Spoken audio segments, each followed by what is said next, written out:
বিয়ে কি শুধু উৎসব, না জীবনের সবচেয়ে বড় পরিবর্তনের শুরু? বিস্তারিত এই বোনটার মুখ থেকে শুনুন। প্রতিবার আমি যখন কোনো মেয়েকে বিয়ের পিড়িতে বসতে দেখি, কি হাসি খুশি প্রাণবন্ত একটা মেয়ে।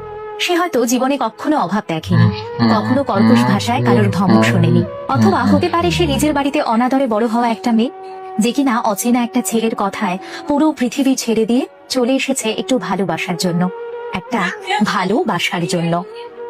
আমি ভাবতে থাকি, এই লাল শাড়ি, ডিজাইনার লেহেঙ্গা, কক্সবাজার কিংবা কাশ্মীরের হানিমুনটা সেরে ফেললেই পরের সপ্তাহে যে একটা অদ্ভুত অচেনা অগ্নি পরীক্ষা শুরু হবে, সে পরীক্ষায় টিকে থাকার যুদ্ধে লড়তে থাকা এই হাসি খুশি বাচ্চা মেয়েটা 5 বছর পর ঠিক কেমন দেখতে লাগবে তাকে। স্বামীর অফিস, বাবা মার অসুস্থতা, বাচ্চাদের পরীক্ষার কথা বলে বান্ধবীদের সাথে দেখা করার একটা ডেটও সে বের করতে পারবে না।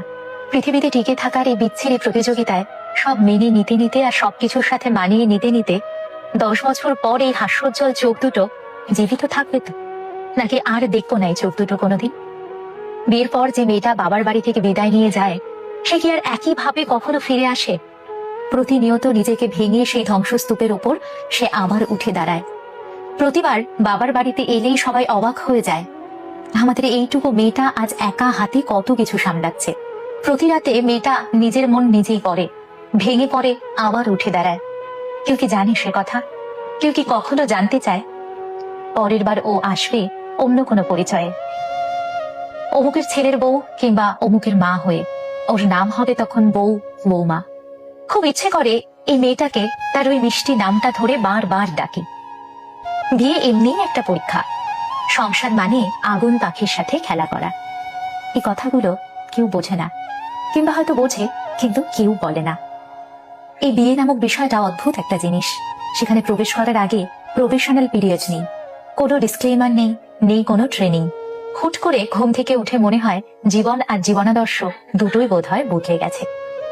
পৃথিবীর সবচেয়ে ব্রিলিয়ান্ট মেয়েটা, পৃথিবীর সবচেয়ে বোকা মেয়েটা, সবচেয়ে ধনী বাবার মেয়েটা অথবা সবচেয়ে দরিদ্র ঘরের মেয়েটা, প্রত্যেকেই বিয়ের পর একটা আইডেন্টিটি ক্রাইসিসে ভুগতে থাকে।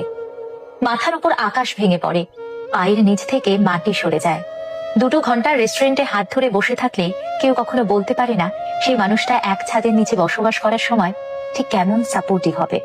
ভালো প্রেমিক মানে কিন্তু ভালো স্বামী নয়, আবার একইভাবে ভালো প্রেমিকা মানেই যে ভালো বউ হবে তেমনটাও কেউ বলতে পারে না।